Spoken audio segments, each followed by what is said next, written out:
In the same church in Chicago, about the same time, a woman came who was the wife of a dentist. And she came because she'd heard that I had a ministry of deliverance. So in an after meeting, she came for prayer, and I discovered that she disliked her mother. In fact, she said, my mother's 500 miles away from me, but I find myself every day arguing bitterly with her in my mind. Well, I said, that's one of your problems. Prayed for her.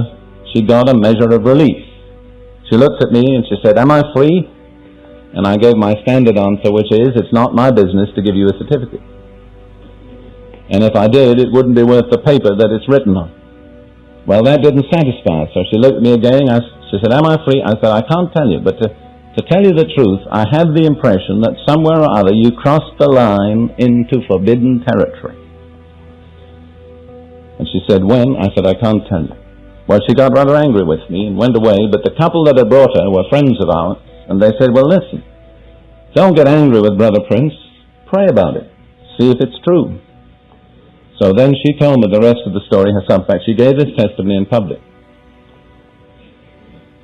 She said, next morning, alone in her apartment, she prayed, and she said, if there's any truth in what Brother Prince said, will you show me? And immediately her mind went back to a church of which she was a member, a Methodist church, before she knew the Lord personally, and how in this church, the most spiritual woman in the church had come, and she was spiritual too, believe me, had come to her and said, may I tell your fortune? I think read your palm. So because the woman was noted to be the most spiritual in the church, she said yes. The woman told her fortune, said, you're going to have a child and it will be born dead. Later, she had a baby and it was born dead. The doctor who delivered the baby said, I've never seen a case like this. It was choked by its own umbilical cord, which was twice wound round its neck.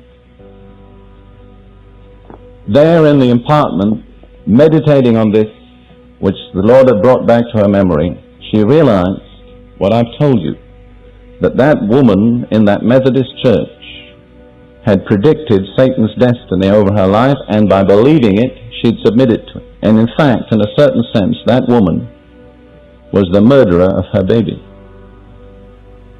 A good, respectable, church-going murderer. And so she renounced that evil thing, confessed all that as a sin, released herself from it all by herself, and she said she had a violent physical reaction alone in her room, was set free. Since then, she's had a baby that was born healthy and lived. People say, well, Brother Prince, I went to a fortune teller, but I just did it for a joke. I didn't mean anything by it. I'll give you Don Basham's answer to that one, which I think is good. He says, well, what would you think if I said to you, well, it's true, I did commit adultery with my neighbor's wife, but I just did it for a joke. I didn't mean anything by it.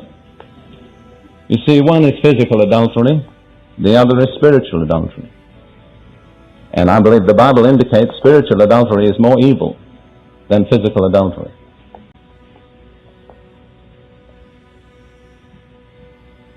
I want to talk about one other type of personal problem which I found to be very, very common. Really, we've only touched on one root so far, which, and in order to explain to you what I'm aiming at, this root is the occult. It's involvement in Satan's supernatural realm. My experience today is that 3 out of every 4 persons in the United States have in some way or other been involved in the occult. I was in a meeting, a CFO meeting, if you know what CFO, Camp Father Stout meeting, and a Methodist minister who had real understanding was preaching on the danger of involvement with Edgar Casey and Gene Dixon. And I happened to be at the back of the congregation listening. And at the end of his message, he said, now how many of you have read either one or other of those writers, been interested in them? At least 1/3 of the people in the congregation immediately raised their hand. They were all professing Christian church members. So, let me say frankly, in my personal opinion, the greatest threat to the United States and the one thing that can destroy this nation is witchcraft.